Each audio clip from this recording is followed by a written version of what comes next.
Hello students, how are you all? I hope you all are doing well. So today in this chapter we will learn about a journey through states of water. So students, in this chapter we will learn about different states of water, okay? Then how the water change the state of water, okay? There are three states that we will learn in this chapter, how they change in one another, right? What are the factors that affect these states, okay? And how the cloud formation happens, what is the water cycle, right? How the water circulates in nature. So all this we will learn about water in this chapter. So let's get started. Water is a vital natural resource necessary for the survival of all living organisms. Earth is the only planet known to have water, with around 71% of its surface covered by the precious resource, earning in the nickname the blue planet.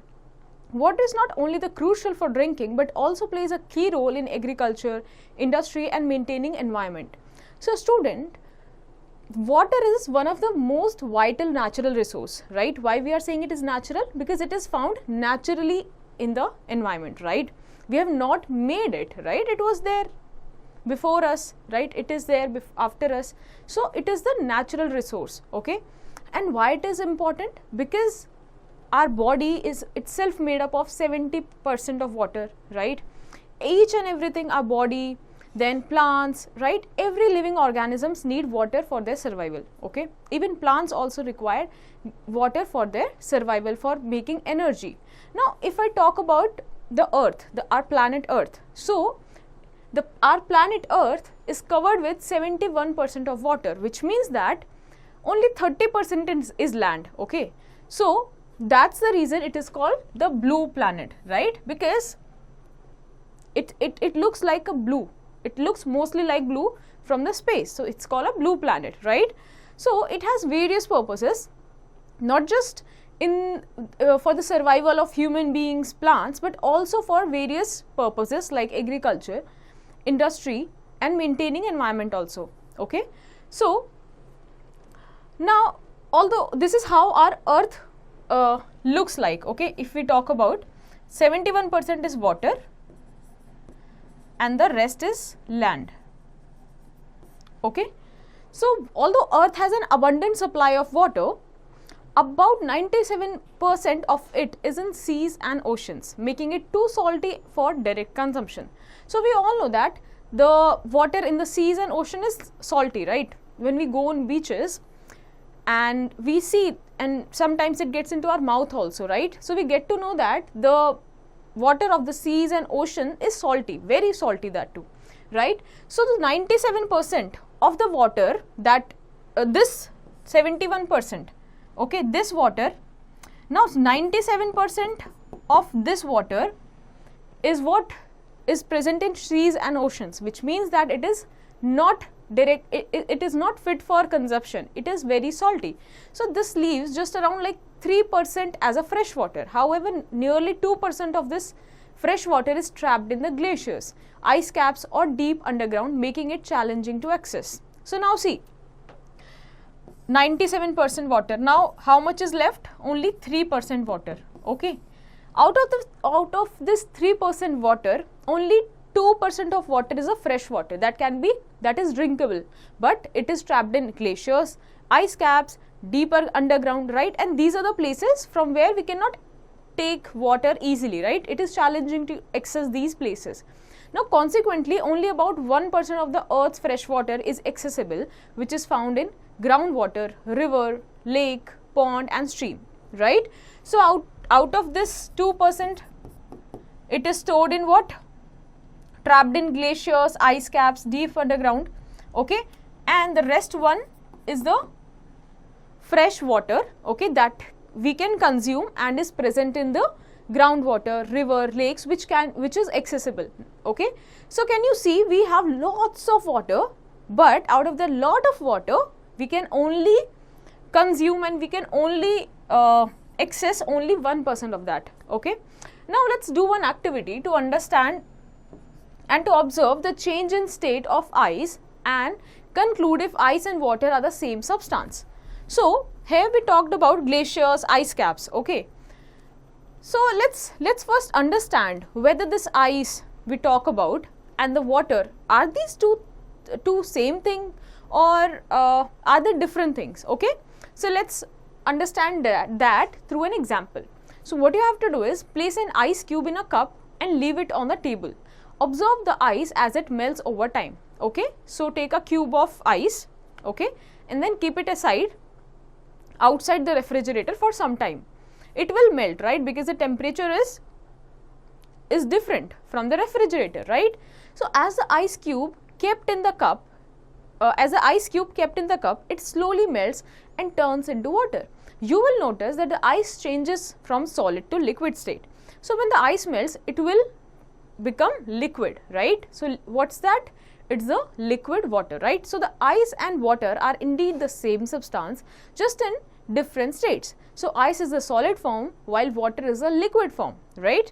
These states of water behave differently. Water flows and can splash, whereas ice remains solid and does not flow. So through this activity we understood that, okay, water and ice are the same things, but these are two different states. Okay, ice is a solid state and water is a liquid state. All right, now, and based on these two states, they have different properties, right? Now let's understand these different states of water in more detail. So water is a unique substance which can be found in all three states. These three states are solid as ice, liquid as water, and gas as water vapor. Okay, so we have three states of water, right? The solid, which is ice, the liquid, which is water, and the gas, that is water vapor. Now let's go to the next page. Ice forms when water freezes, while liquid water is present in rivers, lakes, and oceans. Upon heating, liquid water evaporates and turns into water vapor, which then rises into the atmosphere. And this ability to shift between states is vital for the water cycle, playing a key role in weather patterns and sustaining life on the earth. Now students, see, water has three states: solid, liquid, and gas, and it can change its state within these three forms. Okay, so solid can change into liquid, okay, and liquid can change back to solid. Okay, now liquid can change into gas, and gas can also change into liquid.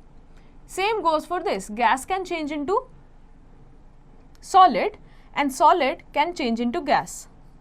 Okay. Now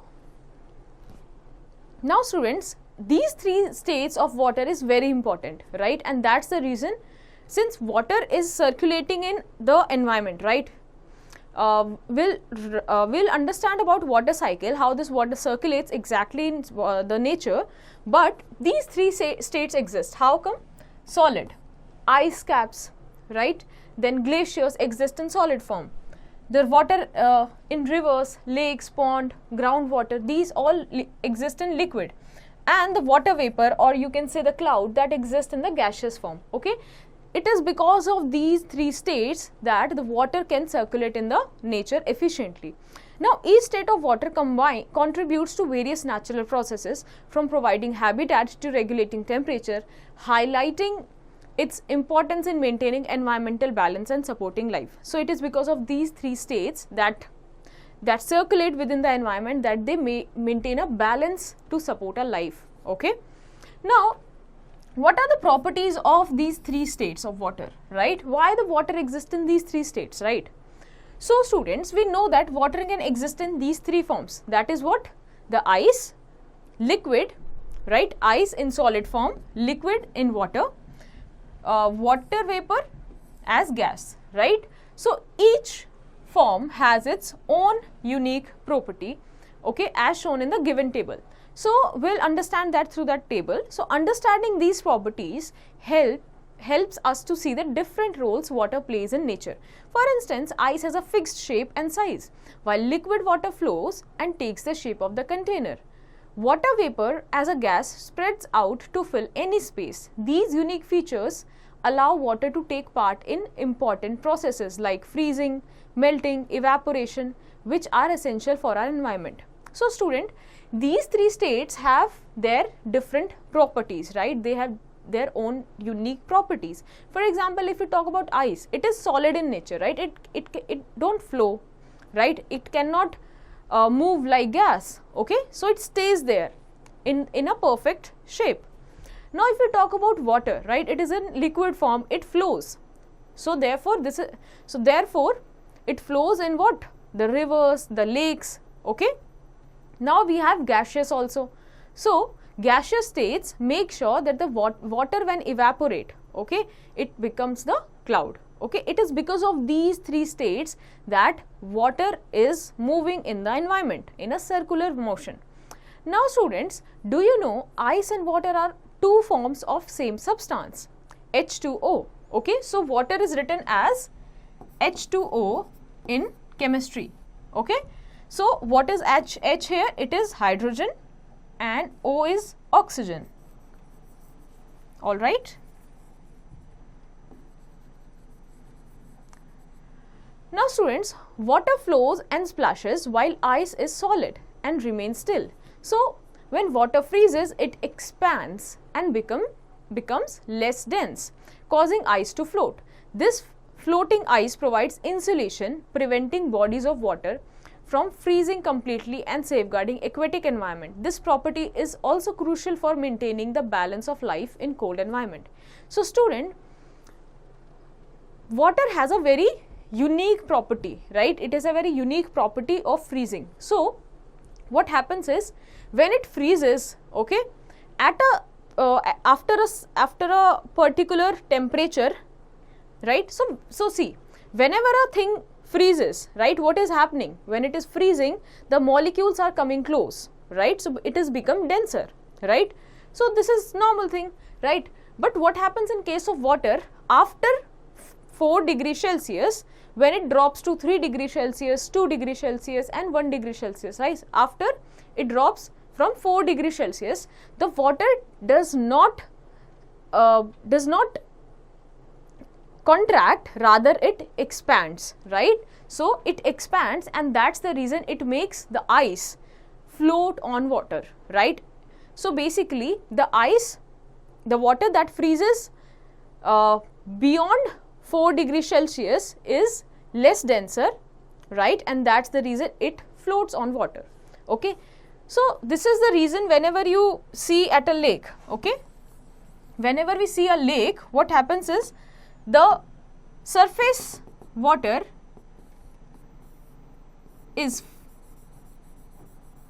has become ice, okay, so this is floating and is ice, and the underground water and the water beneath it is flowing, right? It is flowing, and this makes the life of aquatic animal easier, right? Now let's understand the properties of different states of water, okay? So the property of ice based on the shape, right? So if I talk about the solid state, the shape is fixed. It has a fixed shape, unchanged in any container, right? So when we put in solid ice in, let's say, cup or a glass or anything, right, it doesn't changes any shape, right? It remains same. Now if we talk about water, it takes the shape of its container, right? So let's say I am pouring a glass of water in the bowl, right? So it takes the shape of a bowl, right? Water vapor. So water vapor expands to fill the available gap, right? So water vapor expands, right? And it takes the space of that area. Now what about volume? So if I talk about the ice, constant, right? The solid state of ice is constant. It has a constant volume and does not change, right? Since it has a fixed shape, it has fixed volume also. What about water? Water, the volume of water, right, in liquid state is constant and it remains the same, right? But in case of gaseous state of water, it expands to fill the available space, right? So basically the volume depends upon the space available, right? What about the density? So the solid state of water is less denser than the liquid water, right? It is less denser. Now what about the liquid state of water? it is denser than ice, right? So it is denser. And water vapor, it is the least denser among the three states, okay? Now intermolecular space. So in ice molecules are tightly packed, okay? Here molecules are moderately packed, and here in case of gaseous state of water, molecules are widely spaced apart, right? What about the flow? So ice does not flow or spread, okay? And liquid flows and spread easily, whereas the water vapor spreads out freely, okay, depending upon the space available. Now temperature range. So typically below 0 degrees Celsius. So the solid state of water, that is ice, is comes at below 0 degree Celsius, right? But if we talk about water, between 0 degree to 100 degree Celsius, right? And what about water vapor? It is usually above 100 degree Celsius. So when the temperature rises above 100 degree Celsius, the water will attain this state, the gaseous state, right? Now let's go to the next page. So changes of states of water. Now we will understand how the water changes its state, okay? So the process where matter transitions between different states like solid, liquid and gas without altering its chemical composition is called the interconversion of states of matter. So see, when the water is changing within these three states, the solid, liquid and gas, its chemical composition, right? We talked about water is written like this. So the chemical composition is H2O, okay? So when it changes into solid from liquid or liquid to gas, this chemical composition doesn't change, right? And this is called the interconversion of states of matter. Now this transformation is primarily influenced by two factors, temperature and pressure, right? So this conversion within the state is dependent upon two factors, temperature and pressure. Now when temperature changes can cause matter to freeze, melt or evaporate, while pressure variation can lead to condensation or sublimation. Both factors work together to determine the states of matter and its behavior in various conditions. So let us learn about how the temperature and pressure effects within these three states, alright. So let's begin with effect of temperature, how the temperature affects these three states. So water is a matter and its state can be altered by changing the temperature. So as the temperature rises, the kinetic energy of the molecule increases, okay. So what is happening is, there are water molecules, okay. Water exists as a molecule, okay. So when the temperature rises, okay, these molecules kinetic energy increases and this causes them to move more vigorously, okay. So when the energy increases, they start to move, right? They start to move in different directions, okay. This makes them change their state. Now as the molecules continue to gain energy, they overcome these forces, leading to a change in the substance state. For instance, when a solid is heated, its molecules vibrate more intensely until they gain enough energy to break free from their fixed positions and transition into a liquid. If the heating continues, the liquid molecules gain even more energy, reducing the intermolecular forces to point where the liquid transforms into a gas. So see, what is happening is, now when water molecule gains, let's say water molecule now is in, this is a water molecule and this is in a solid state right now, okay, which is ice. So this exists in ice. Now when we give temperature to it, give temperature to it, the water molecule inside it starts to move, right? It starts to move in different directions, right? Now what happens is, the water molecule will keep moving in different direction until it breaks it, until it gain enough energy to break free from their fixed position. So here the molecules were in fixed position. They will keep moving until they get the until they get enough energy to break free from their fixed position. Okay, and when they will get this energy, then at the end they will then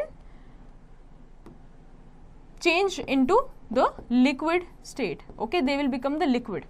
Now if we'll keep providing them the temperature, okay, if we'll keep providing them the temperature, the molecules inside the liquid, the H2O, will keep moving again, right? They will keep moving until and unless they get the enough energy to break free again, right? Now they will change into the gas. Okay, so this is how the temperature affects these three states, right? So liquid on melting changes in solid, solid on melting changes into liquid, liquid on evaporation changes into gas. Now these three changes can happen in a reverse manner also. So when gas condenses, it changes into liquid. When liquid condenses, liquid freezes, it changes into solid. So this is the effect of temperature on states of water. Now when a gas is cooled, its molecules lose kinetic energy, right, and move more slowly. As a result, the molecules come closer together, increasing the force of attraction between them. So now see what is happening. Now reverse is happening. So when the gas is given less temperature, okay, gas is given less temperature, it starts to cool. So the water molecule inside the gas, right, inside the water vapor, they will start moving slowly, right? As a result, what will happen? The molecules will come closer, okay, forming it to liquid, okay, making it liquid. Now what will happen? This causes the gas to condense into liquid. If cooling continues, now at a liquid stage, if the cooling continues, what will happen? The molecules of water will come even more closer and form what? Leading to a solidification process where the liquid becomes solid, right? Now this demonstrates that states of matter can be interchanged by altering temperature, right? So from this, what we understood? We understood that temperature affects these three states of matter, right? Now let's understand about melting, freezing and evaporation. Okay, so what are these three things? So melting is the process where a solid turns into a liquid, right? In solids, molecules are tightly packed and vibrate around the fixed position. So see what is happening in case of melting. What is happening in case of melting? So let's say this is a piece of ice cube, right? Inside it, and we know that it is solid, the molecules are tightly packed, right? The molecules are tightly packed here. They don't have any space to move around. Now what happens? When heated, these molecules gain kinetic energy. Okay, so when this is heated, these molecules get energy, kinetic energy, okay, and start vibrating more rapidly. So as the temperature increases, the molecules acquire enough energy to overcome the forces holding them in place. So till now in the solid state, there is some force that is acting upon these molecules, these water molecules, making them stay in that position, right, stay in this particular position. But when they get energy from the heating, from the temperature, right, they get energy and they starts to move, right, and they overcome what? That static force, right, and they start to move then. This transition occur at a specific temperature. Okay, this transition from solid to liquid occur at a specific temperature, and that is called the melting point. Okay, the stronger the intermolecular forces, the higher the melting point. So the stronger the intermolecular forces. Now what is intermolecular forces? The force by which these molecules are bind to each other, right? The stronger this bond will be, the more temperature we will require to break it, right? Now let's understand what is freezing. So freezing, also known as solidification, is the process of turning a liquid into a solid. In liquids, molecules are more spread out and move around freely. When a liquid is cooled, its molecules lose kinetic energy, slow down and come closer together. Now students, see what is happening. In freezing is opposite of melting. In melting, solid was converted to liquid. Now in freezing, liquid is converted back to solid. Here we in melting we provided heat, right? We provided temperature, but here we will provide cooling. Okay, cooling. So by cooling, what happens is these molecules which were vibrating with more energy, they slow down, right? They slow down and come closer to each other, right? And this makes them come closer, and the strength of the intermolecular forces increases, causing these molecules to come together to solidify, right? Causing this molecule to set in a fixed arrangement. As a result, what happens? The liquid solidifies into solid. Okay, so the temperature at which the change occur in solid is called the freezing point,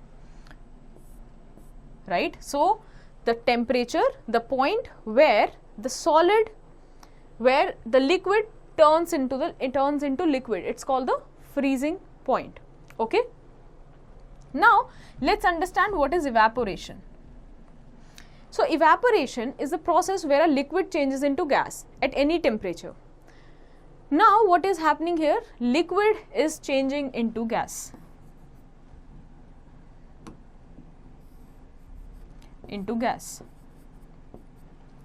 Okay, so during evaporation, molecules at the surface of the liquid absorb heat, energy from their surrounding, allowing them to escape into the air as gas. This process accelerates with increasing temperature. So students, what is happening here? In evaporation, the liquid now changes into gas, right? Now what is happening? The liquid takes energy from its outside surrounding, or sometimes what is happening? We give energy to it, we give temperature, right? When we provide temperature from outside, what happens? The molecules of the water takes up energy, right? The heat energy, that starts to even vibrate even more, right? And they then break free from the intermolecular force, right? And they turn into gas. Okay, so this is called evaporation. Now for example, when water is heated, it turns into water vapor, right? This is the example of evaporation. Okay, so when we are providing heat to water, it turns into water vapor, right? Now let's go to the next page. So evaporation also happens when water boils, and plants contribute to this process through transpiration, releasing water vapor into the air. So evaporation also happens when we boil the water, right? When we boil the water, we are basically providing heat to the water, right? Causing the molecules of water to move even faster, and then they turn into gas. Now the same happens in case of plants also, right? Plants also release water into the environment. Okay, so the liquid water inside them changes into the gas, right? When they receive heat from outside environment, right? And then they release water vapor into the air. Now let's understand the condensation. What is condensation? So condensation is a process where a gas changes into liquid. So earlier we talked about that these three states can interchangeably change between themselves. So for example, solid can change into liquid, liquid can change into gas, and the reverse can also happen. So gas can change into liquid, liquid can change into solid. Okay, so here that is happening. We will understand about the reverse process now. So condensation is a process where a gas changes into liquid. Now what is happening? This process is happening. Okay, so gas is changing back to liquid. Now when a gas is cooled, its molecules lose energy and slow down. As the molecules come closer together, the intermolecular forces of attraction become stronger. Eventually the molecules lose enough kinetic energy to transition from gas to liquid, reaching a state known as the condensation point. Now students, what is happening here? So as we provide, when the gas is cooled, its molecules loses energy, right? So when the molecules of the, when the gas is cooled, right, for example, when it is provided lower temperatures, right, when it is provided lower temperature through refrigeration, okay, so then the gas starts to cool. The molecules which were earlier moving very fast due to kinetic energy, they start to lose energy, right, and this makes them slow down. When they slow down, they come closer to each other, right, they become closer to each other. So earlier the molecules which were spread apart now come closer to each other, okay, and this forms the gas into the liquid, okay. Now the intermolecular forces of attraction become stronger, okay, and this makes these molecules stay with each other, bind to each other, right. So eventually what happens, the molecules lose enough kinetic energy to transition from gas to the liquid state, right, and this point, right, this point is called the condensation point. So for example, if you place a metal plate over a pan of boiling water, the water vapor that reaches the plate will cool down and condenses into droplets of surface. Now see what is happening when you when the gas, the water vapor that is coming from the pressure cooker, okay, or the boiling water is rising upward, right. So what is happening, you place this plate, right, and this plate is providing the cooling temperature, right, this plate is providing the cooling temperature, which makes this gas turns into liquid in the form of droplets. This cooling and condensation process is a part of continuous cycles of evaporation and condensation that occur on Earth, driving the water cycle and helping to form clouds. So this process keeps on happening, right, depending upon the temperature that is there on the Earth, and this is how the water also moves in the nature. Now sublimation. What is sublimation? So sublimation is the process where the certain solids transform directly into a gas. Now solid is changing directly into the gas, okay, solid is changing directly into the gas. So for example, substance that undergo sublimation include camphor, naphthalene ball, ammonium chloride, iodine and dry gas. These are all the substances that changes directly to the gas from solid. So the ice that we see inside the ice cream cart, okay, so the ice cream cart has a space inside it where it keeps the ice cream, right. So the ice that is present there, it's not the normal ice, it's the dry ice, right, and dry ice has the capability to change from solid directly to the gaseous state, right. This direct transition from solid to gas occurs due to specific conditions of temperature and pressure. In this process, the gas formed is known as sublime, while the solid that transition from gas is referred to as sublimate, okay. So the solid which means the dry ice is called sublimate in this case, okay, and the gas is called the sublime, right, and this happens because of some specific conditions of temperature and pressure, right. Now let's understand about deposition. So deposition is a process where a gas changes directly into a solid. So the reverse of sublimation is deposition, okay. Now for instance, during winter, when warm moist air inside a house contacts a freezing cold window pane, the water vapor in the air can directly form a tiny ice crystals on the glass, right. So during winters what happens is in case of deposition, what is happening, the gas is changing directly to the solid, right. So in case in winters, when the air is very cold, right, and it touches the windows of our house, right, so this is the gas right? As soon as it touches the window of our houses, it directly turns into very tiny tiny droplets, not exactly droplets, but tiny ice crystals, right? And this is the process of deposition, right? And this process often occurs in cold climates, right? For this, very low temperatures are required, and this contributes to the formation of frost. So the ice crystals formed through deposition can accumulate on surfaces, creating a layer of frost, right? Now students, do you know about this famous scientist C.V. Raman? So he was a notable Indian physicist who discovered the Raman effect, which involves light scattering by molecules. This discovery provided insights into the molecular structure and properties of matter. For this contribution, Raman received the Nobel Prize in Physics in 1930, significantly advancing the study of molecular properties of spectroscopy. So, C.V. Raman was a notable Indian physicist. What he did, he basically worked upon the scattering of light, right? He told that the molecules, when hit by the light, can make the light scatter, right? And this discovery provided the insights about the structure of the molecule, right? And also about the properties of the matter. So for this discovery, he also received Nobel Prize in 1930 in physics.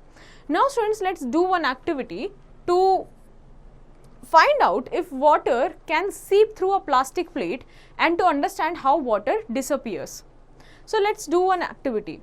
What you have to do is place a tablespoon of water on the plastic plate, okay? Observe whether the water seeps through the plate or not. Check regularly until the water is no longer visible. So what you have to do is take a plastic plate, put some water onto it, right? And check whether it is seeping through it or not, okay? And check regularly until the water is no longer visible on the plate. Now let's go to the next page. So after this, you will observe that the water stays on the surface of the plastic plate and does not seep through, right? Over time, the water gradually vanishes. So you will see that the water is staying on the surface. It is not going down through the plate, right? But over time, with the increase of time, you will see that the water gradually vanishes. The water still vanishes from the plate. So why it is happening? This means that the water does not pass through the plastic plate. Instead, it evaporates into the air as water vapor. This demonstrates that water changes from liquid to gas through evaporation rather than seeping through solid materials. Now, this means that the water that was present on the plate, that was not seeping through the solid, rather it got evaporated, which means that the water changed into the gaseous state, right? Leading to the escape or you can say the vanishing of the water from the plate, okay? Now let's do one more activity to observe how condensation occur, right? On the outer surface of the cold glass when ice cubes are added to water. So we all have had cold drinks, right, in summers, so, or cold water. So when we put water and ice cubes inside it, we see that our glass gets some droplets, water droplets outside it, right? So can you describe it? Describe the reason behind this. So let's do this experiment once again. I'd add ice cubes to cold water in a glass tumbler, wait for some minutes, then check the outer surface of the glass for water droplets and feel its temperature. The water surface of the glass, the outer surface of the glass will have water droplets and feel cold, right? Why it is happening? It is happening because the water droplets got formed because the cold glass cools the warm air, okay? So the air was warm here, right? But as soon as you added the ice cubes, okay, it provided the temperature, right? It provided the lower temperature. Now the cooling temperature. This made the air, the gas, okay, changes into the gas now changes into liquid, okay, causing water vapor to condense. Now this shows how temperature changes can lead to condensation. Okay, so when we added the ice, we are basically in a way changing the temperature, right? We are providing the cooling effect. This led to the change of gas, water vapor into liquid, right? Now let's do one more activity to observe the properties of ice, water and water vapor in different containers and on surfaces. Okay, so let's see how the solid, the liquid and the gaseous state of water works. Okay, now let's understand their property in different containers and on the surface also. So what you have to do is place an ice cube in one container, then transfer it to different shaped container and observe any shape change.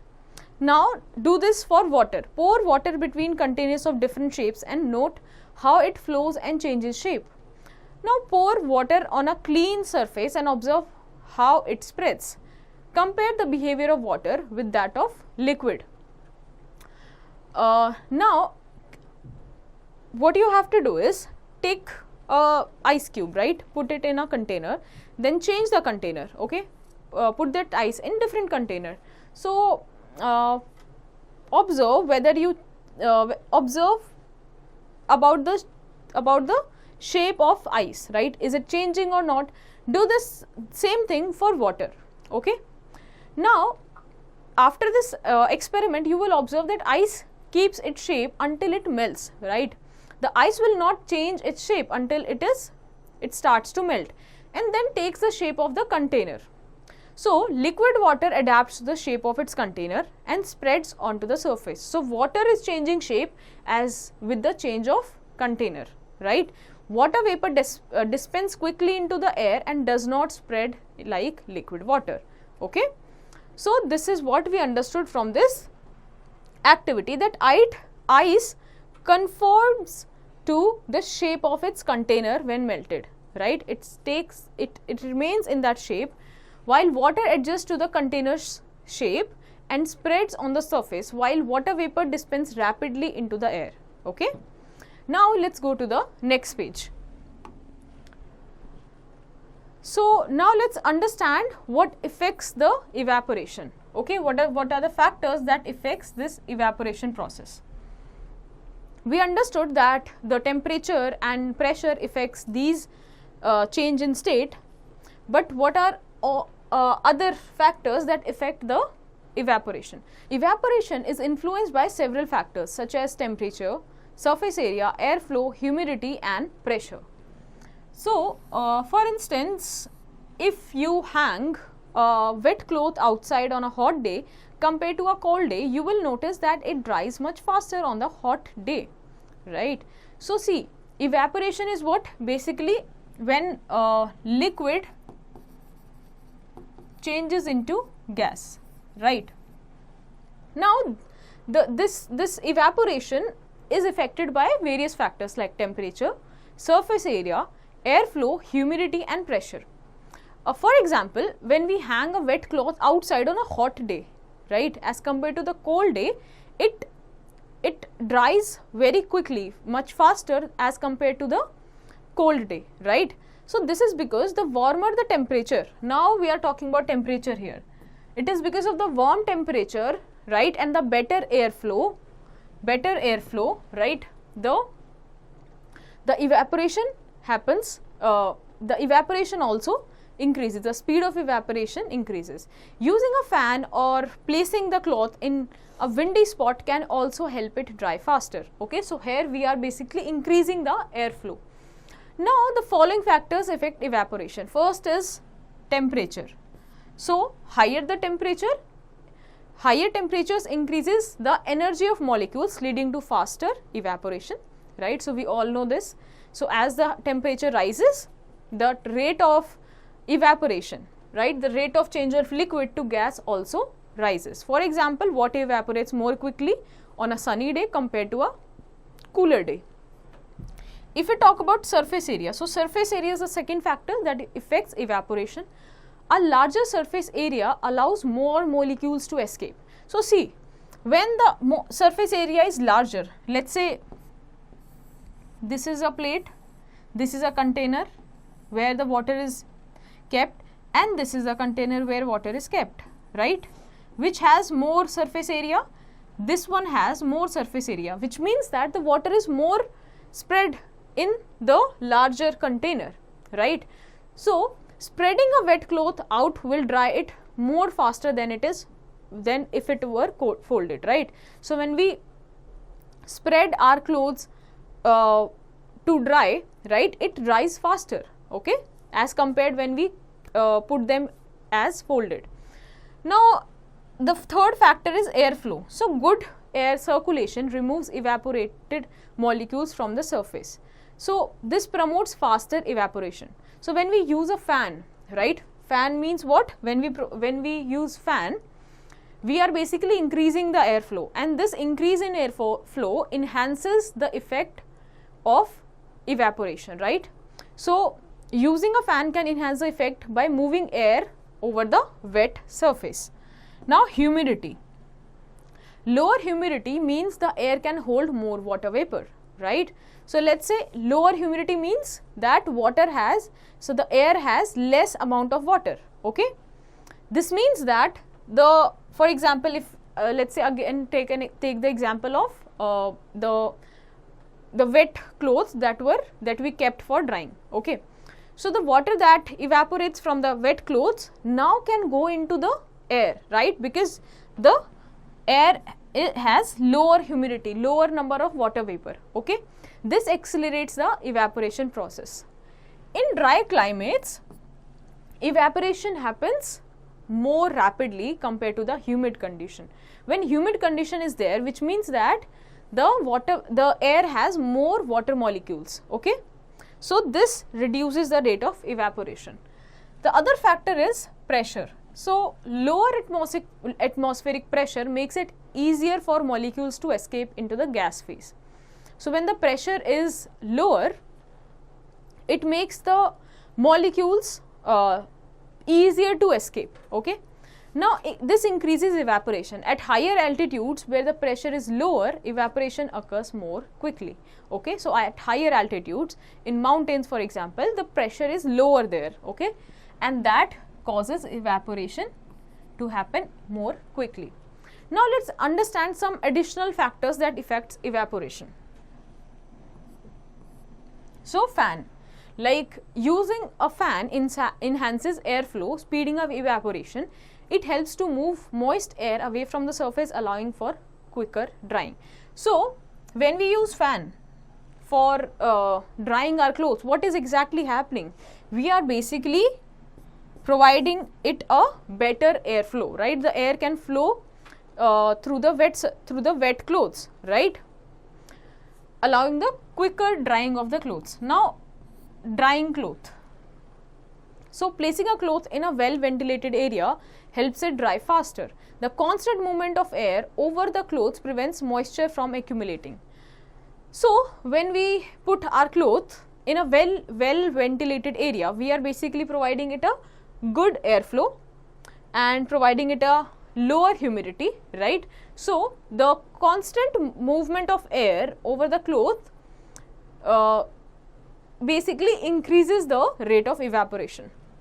Now sweating. So sweating helps cool the body through the evaporation of moisture. So when the sweat from our body evaporates, right, when the sweat changes into the water vapor, it provides us the cooling effect, and this again increased sweat production on hot days enhances the cooling effect, okay?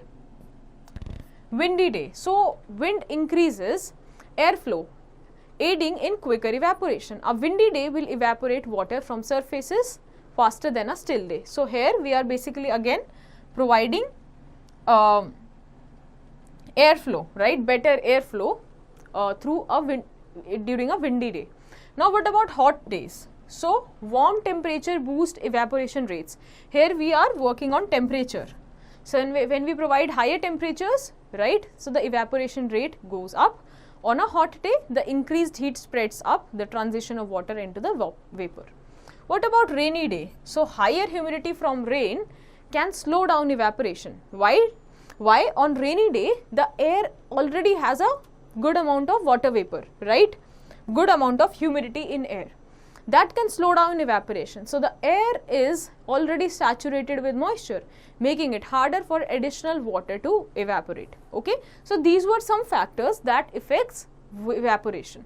Now let's do one activity to see how different conditions affect evaporation rate. Okay, so what you have to do is fill 4 dishes with equal water. Okay, with equal water, place one in front of fan, one in a warm area, one in a sunny spot or near a heater, and one with a mist from a spray bottle. Observe and record evaporation rates over time in your notebook. Okay, now let's go to the next page.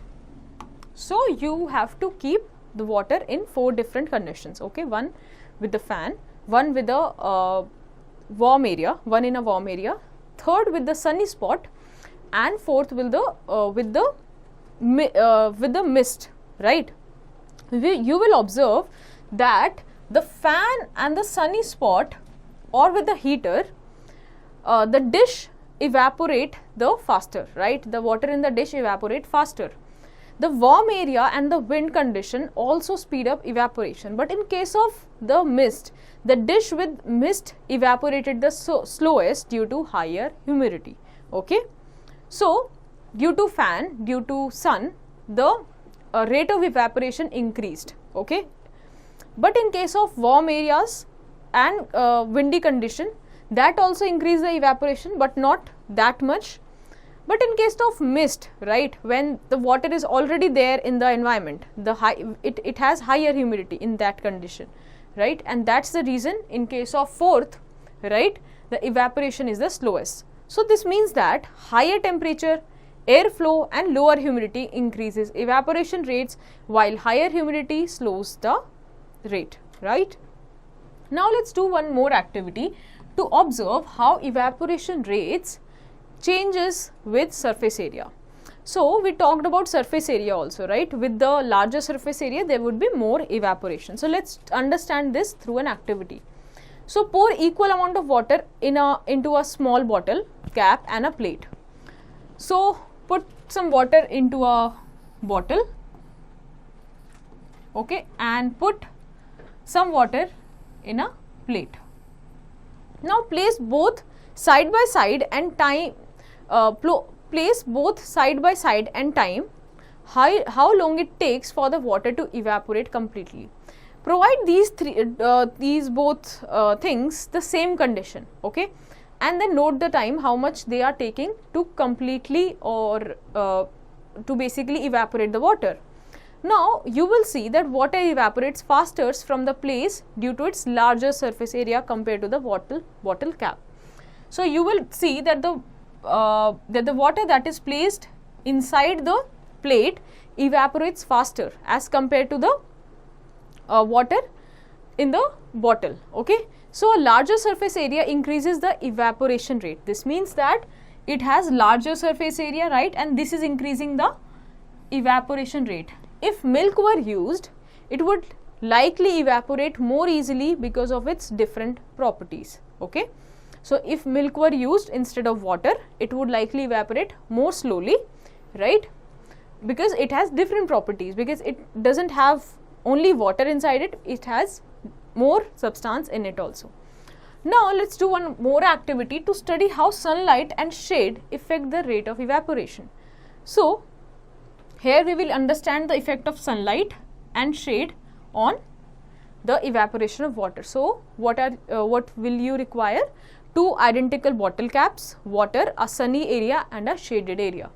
So fill each cap with an equal amount of water. Place one cap in sunlight. Okay, so you have to place one cap in the sunlight and the other in the shade. Now observe and record the time it takes for the water to evaporate from each cap. Repeat the experiment on a windy or a rainy day for the comparison. So take 2 bottle caps, fill them with water, place them in 2 different conditions, one in sunny area and another in a shade, right? So this means the sunlight is not directly falling in that on the second thing, right? Now you will observe that water evaporates faster in sunlight than a shade, okay, and wind speeds up evaporation while rainy slows it down due to higher humidity. Okay, so after this experiment, you will see that the water that was kept in the sunny area, right, directly in the sun, that evaporated quickly as compared to the bottle cap placed in the shade area. Now this means that sunlight increases rate of evaporation, wind enhances it, and rain slows it down. To speed up drying or on rainy days, use a dehumidifier or improve ventilation. Okay, so in case of, so if we want to speed up drying on the rainy days, because on rainy days we have good amount of water already in the air, so we can use dehumidifier. What it will do, it will basically catch the water vapor from the gas, and it will remove those it will basically decrease the humidity in that area, right? Now let's understand the cooling effect. So the cooling effect happens when a liquid evaporates, absorbing heat from its surrounding and cooling the surface or object. So what is cooling effect? It is the sensation of cooling, and when it happens, when a liquid evaporates. Okay, when our sweat evaporates, right, through wind or something else, we feel cool, right? So this happens because of the liquid transition into water vapor, right? So when liquid transition into gas, or you can say water vapor, the liquid takes energy from outside, the heat from the outside environment, right, from outside environment. Now this lowers the temperature. For example, consider a bowl of hot soup with steam rising from it. As the steam, which is water vapor, escapes from the soup, it carries away some of the heat energy from the soup, and this process of heat removal causes the temperature of the soup to decrease over time, making it cooler. So our hot dishes, right, if you see our hot dishes, we often see, for example, if we take the example of soup, right, the hot bowl of soup, the steam comes out of it, right? So this steam is basically what? It is carrying away some heat energy, right, some temperature of the soup, right? And with time, when this steams rises, it is basically removing the heat energy, right? And with time, the temperature of the soup decreases, right, making it cooler.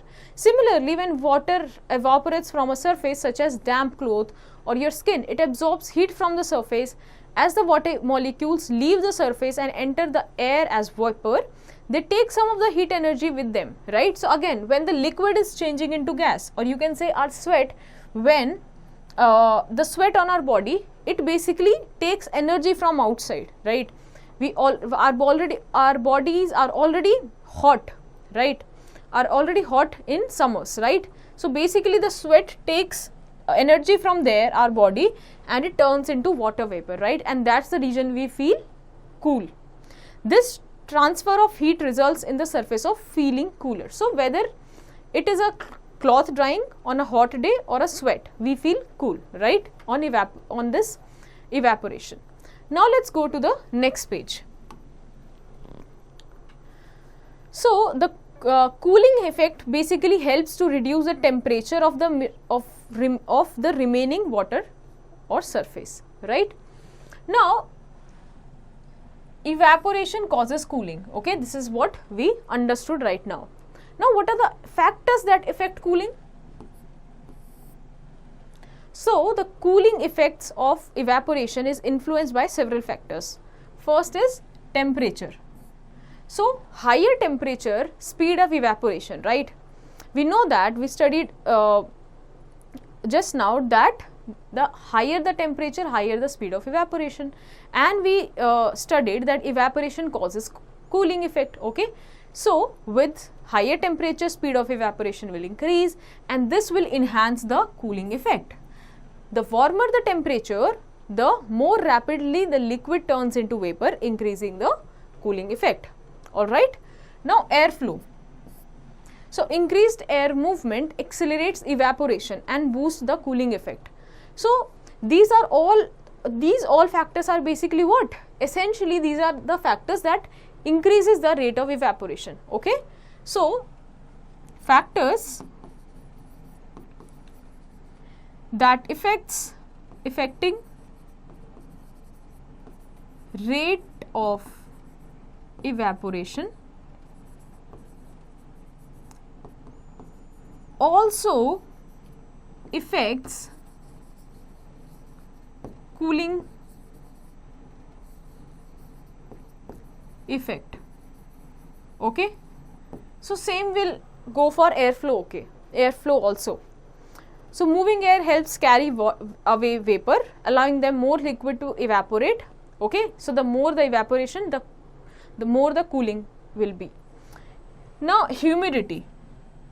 So lower humidity levels promote faster evaporation. Okay, and more effect cooling. Now humidity, the lower the humidity, the lower the amount of water in the air, the more will be the evaporation and the more will be the cooling. So when the air is dry, it can absorb more vapor, whereas high humidity slows down evaporation and reduces the cooling effect. Okay, so on humid days, this is the reason we feel hotter. Okay. Now surface area. So a large surface area allows more liquid to evaporate at once, enhancing the cooling effect. So more the area of evaporation, more will be the cooling effect. The more extensive the surface exposed to the air, the greater the evaporation and the cooling. Okay. Now there are some common examples of cooling effect. So the cooling effect of evaporation can be seen in many common situations in day-to-day life, and these examples show how evaporation lowers temperatures and provide comfort in hot weather. So in case of drying clothes, hanging clothes out to dry allow water to evaporate from the fabric, which cools both the clothes and the surrounding air. Okay. So when we put our clothes for drying outside, the rate of evaporation increases, right? And this also increases the cooling effect, right? Cooling of what? The clothes and the surrounding air. Now this evaporation process also helps to lower the temperature in the air where the clothes are drying, right?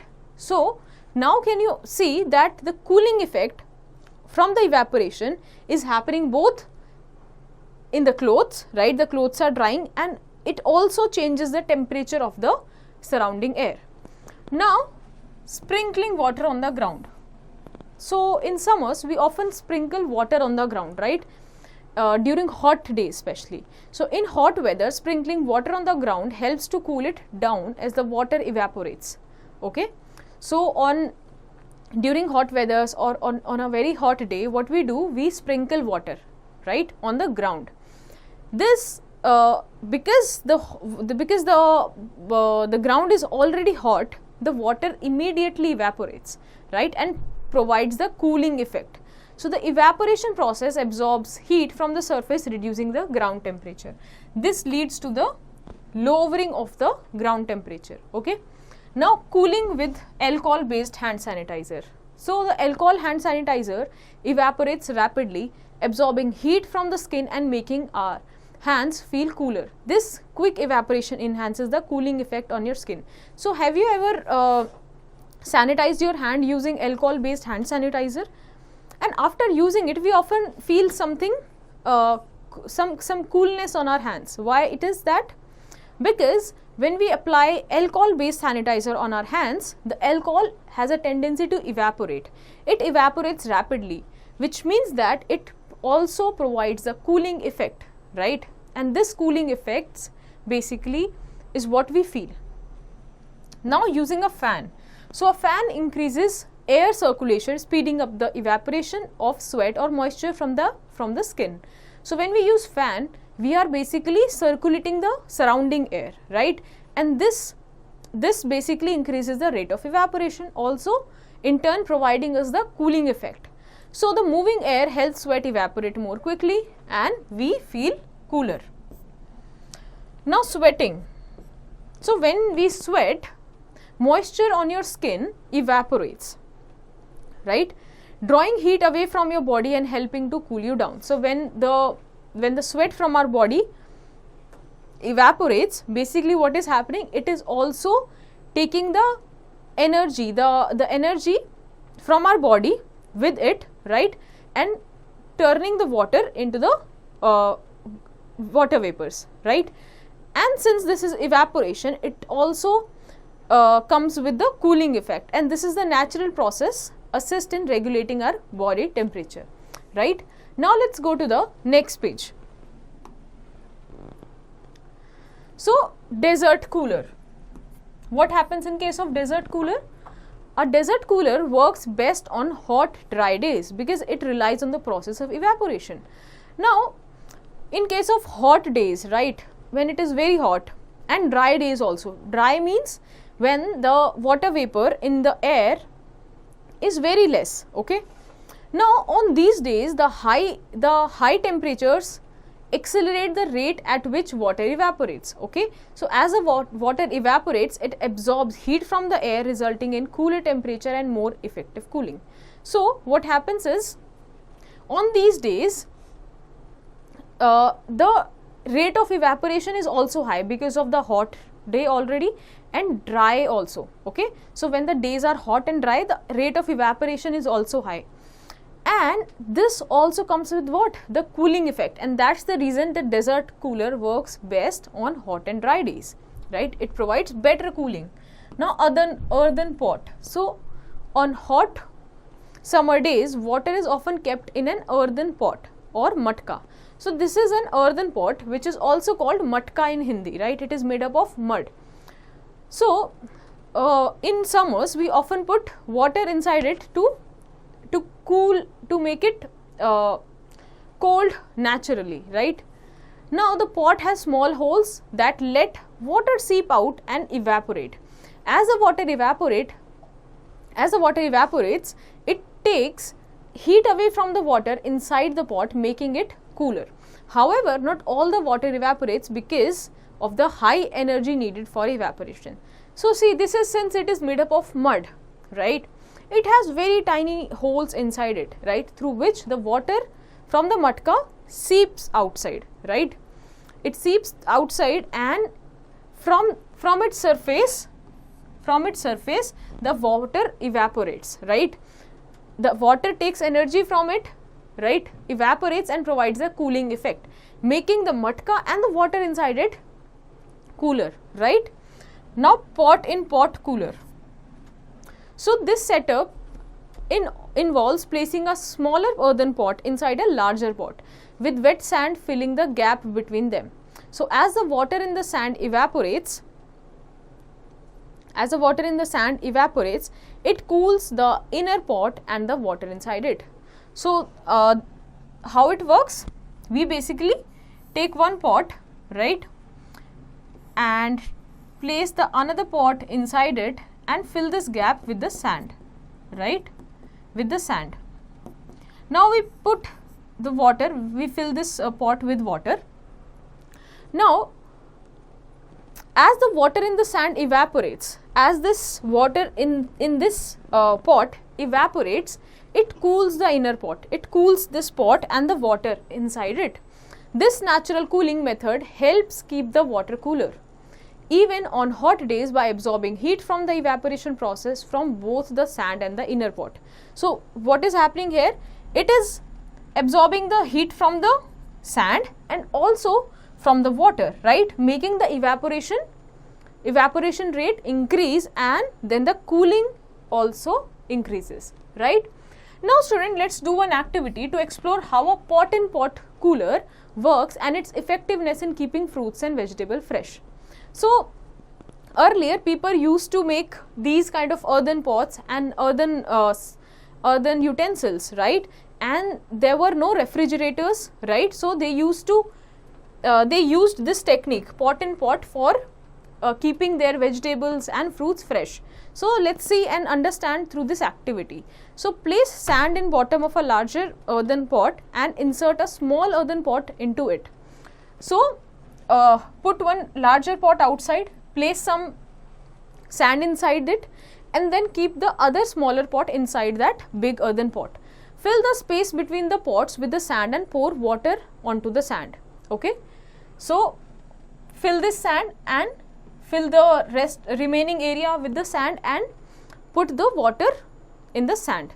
Now cover the smaller pot with a lid or wet jute sack and then let the cooler sit for 4 to 5 hours. So cover it with some lid or a wet jute bag and then wait for some time, for around like 4 or 5 hours.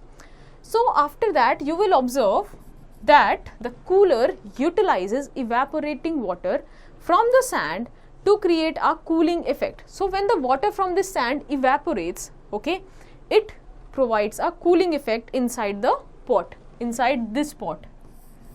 Okay, so check the freshness of vegetables and fruits stored inside over a week, ensuring to add water regularly to maintaining cooling. So what you can do is, if you want to use this type of cooling machine, or you can say the cooler, you have to keep adding water, right? And this will keep the cooler in process. Now this shows that the pot and pot cooler can keep produce fresh for several days, with its effectiveness dependent on the temperature and humidity. Regular addition of water is crucial for maintaining its cooling function. Okay, so this is very important that we keep on adding water to the sand, maintaining its cooling function. Do you know, students, atmospheric water generator called AWG machines capture water from humid air to produce drinkable water by condensing water vapor. This process involves cooling the air to extract moisture, much like how water droplets from the outside of the glass tumbler filled with ice cold water. So there is one machine called atmospheric water generator. So what it does, so basically it catches water, it catches basically the humid air and it extracts water from that humid air, making it drinkable, right? Now students, let's understand about cloud formation. So we studied about different forms of water and the various factors that affect the change in the state of matter, right? Now let's understand how this water circulate in the nature. So clouds form when warm, moist air near the earth's surface rises, and this happens because warm air is lighter than cooler air. So clouds formation starts when the warm air, or you can say the moist air near the earth's surface rises, right? And this happens because why? The warm air is lighter than the cooler air, right? So you can understand it like this. This is the cold air, right? This is the hot air, right? And this is the land. So when due to heating of land, this air becomes hot, this rises up. Okay, so now what happens? This hot air rises up and now the cooler air is in contact with the land. Okay, now as the warm air climbs higher into the atmosphere, it encounters cooler temperature. So when this air, the warmer air rises up, here due to mountains and higher altitudes, it encounters cooler temperature, right? As we go high, we find cooler temperature, right? And as the air rises, it cools down. So when this warm air rises up, it now cools down here. Okay, so when it cools enough to reach its dew point, the temperature at which the air can no longer hold its water vapor to become saturated. So as the air rises, it cools down, right? So as the air rises, it cools down. When it cools enough to reach its dew point, the temperature at which the air can no longer hold its water vapor, it becomes saturated.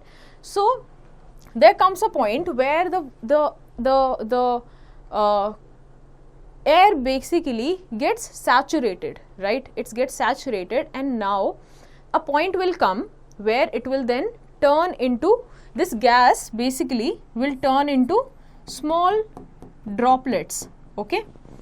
So now let's go to the next page. So at this point, the water vapor in the air starts to condense. Now that water vapor, after good amount of cooling, right, after this, that saturation point starts to condense. Tiny water droplet form around small particles in air such as dust or pollen. Now what has happened is, the cool air has now converted into small droplets, okay? They have condensed into small droplets, okay? Now these tiny droplets gathered together to create clouds. These droplets, when gather together, they form a cloud, okay? Then they form a cloud. Now initially the droplets are very small, okay, and light, so they stay suspended in the air, but as more water vapor condenses and joins the droplets, they grow larger. So when these water droplets, the number of water droplets increases, right, then they join, they condenses to form the cloud. When the droplets get too heavy to stay in the air, they fall back to the earth as precipitation like rain or the snow. So now when the amount of water droplets increases, it becomes cloud.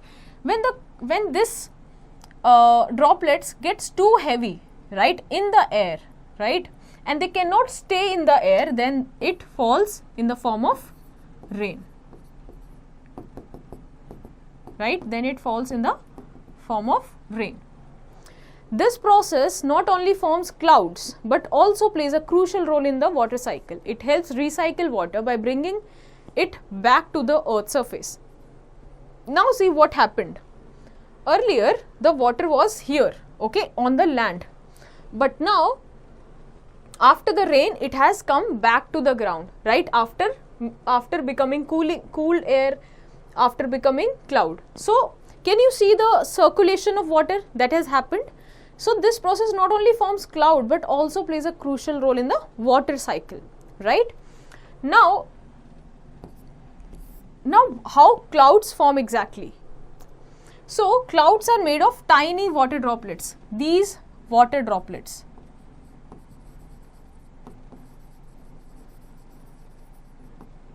okay, and ice crystals floating in the sky. Here's how they form. So first what happens? The evaporation. So the sun heats the earth, making water evaporate into the air, okay. So the earth is heated, the water vapor evaporates in the air. As the water vapor rises, it cools down, okay. As it reaches the height, it cools down and turns into tiny droplets just like this, okay, or the ice crystals creating clouds. Now what happens? Now condensation. Water vapor in the air often has tiny particles like dust. When the vapor rises and cools, it sticks to these particles, forming droplets that come together to make clouds. So now when the cooled air becomes water droplets or the ice crystals, in the air we have very small tiny particles like dust. So the water vapor basically, when it sticks to these particles, right, and form the cloud, okay, they make the cloud. Now what happens in low pressure areas? So when wind blows into an area of low pressure, it causes the air to cool and form clouds, right. So when wind blows in an area which has low pressure, which means lower temperature, this means the air in that area will become cool, right, and the cooling causes the formation of these water droplets, which leads to the formation of cloud. Now this usually happens at mid altitudes, okay. So when moist air hits a mountain, it rises and cools down, okay. So when a moist air hits a mountain, it rises and cools down. This cooling forms cloud on the side of the mountain facing the wind, and the air warms up again and clouds disappear on the other side. So basically, when the warm air rises up, it cools down, again it forms a cloud. Okay. Now this is how the formation of clouds take place. Okay. Now student, let's do an activity to demonstrate the cloud formation inside a sealed bottle using water vapor and particles. Okay. So we will form clouds inside a water bottle using water vapor and the particles. So pour water into 1 liter plastic bottle and seal it. Okay. Fill 1 liter of plastic bottle with water and completely seal it with the bottle, with the cap. Now squeeze the bottle repeatedly to create pressure changes. Keep squeezing the water bottle repeatedly so that the pressure changes inside it. Now observe the space above the water. Okay. Repeat the experiment by adding burnt newspaper to the bottle. Okay. So what you have to do is observe the space above the water. In the water bottle, you will see some kind of cloud formation. You will be better able to see this cloud formation when you will add burnt newspaper inside the bottle. Okay. So in this experiment, you will observe clouds form above the water when burnt newspaper is added, because the particles from the newspaper provide surface for the water vapor to condense on it, right? So burnt newspaper has very tiny small carbon particles on which these water droplets can stick to, right, leading to the formation of leading to the condensation and formation of cloud. So this means that clouds appear when burnt newspaper is used, right, as a particle assist in the condensation of water vapor, right. Now let's understand the water cycle, how water cycles in nature. So the water cycle is a continuous movement of water from earth's surface to the atmosphere and back again. So it rises from the earth's surface, goes up, becomes cloud, then changes into rain, fall back on the ground, and this is how it keeps moving. So it involves 3 main processes: evaporation, condensation and precipitation. So let's understand them one by one. So evaporation, this is a key part of the water cycle where water changes from liquid to gas. So we are starting from the earth, right? So the water is present in the form of liquid in the lakes, in the ocean, seas, right? So this process begins when the sun heats up water from the source like river, lake, seas and oceans. So the water that is present in the lakes, rivers, seas and ocean is heated by the sun rays, right? And when the water gets heated, it starts to rise. Means what? It starts to evaporate. The liquid starts to turn into the gaseous state. For example, when you hang wet clothes outside on a sunny day, the heat from the sun causes the water to turn into vapor and rise into the air. Similarly, what happens? The sea water or the water in the lakes, ocean and rivers starts to evaporate. Similarly, this is through the similar process, salt is obtained. Sea water is evaporated to obtain salt, as the water turns into vapor, leaving the salt behind. Okay. So when this water evaporates, the salt remains. Okay, and this is how the salt is obtained. Now, additionally, plants contribute to evaporation through the process called transpiration. When they release water vapor into the air from their leaves, this process occurs more quickly in sunlight and more slowly in the shade or at night. So during sunlight, what happens? Transpiration happens. Plants also loses their water through the process of transpiration, right? Now next step is condensation. Now by now the water from the lakes, seas and oceans has risen up, okay, in the form of water droplets. So as the water vapor rises into the cooler parts of the atmosphere, it begins to cool down. So as this water vapor starts to rise, and when reaches the area, when higher altitudes where there is colder, in the colder region, it starts to cool down. Okay. Now let's go to the next page. So when it cools down enough, it changes back into tiny water droplets. Okay. So then it becomes into tiny water droplets, and this process is called condensation. And these tiny droplets gather together to form clouds. So when you go higher in the sky, you can feel cooler, and the same thing happens to the water vapor as it rises. Okay, so as it rises, it cools down, leading to the formation of tiny droplets and in turn the formation of clouds. Now what happens next? Precipitation.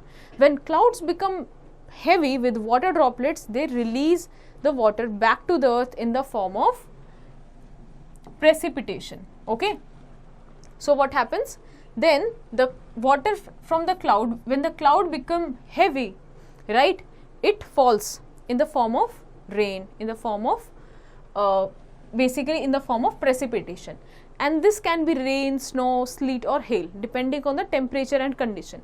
Precipitation returns water to the ground. So now can you see the water that rised from the river, from the oceans, from the lakes, is now has come back to the land through the process of precipitation, right? It has returned back to the land. These processes work together to ensure that water is constantly moving and changing states, right? Which is crucial for maintaining the balance and Earth's water resources. So these three processes keeps on happening in the nature, right? And maintain the balance between in the ecosystem. Now let's understand how can we save water now. So we understood the importance of water by now. How can we save water? So though a vast surface of the earth is covered with water, only a small amount of is available for us to use, right? We understood in the beginning that only 1% is drinkable water, right? So most of the water in oceans are frozen in glaciers, making it unusable. As more people need water, it is important to use it wisely.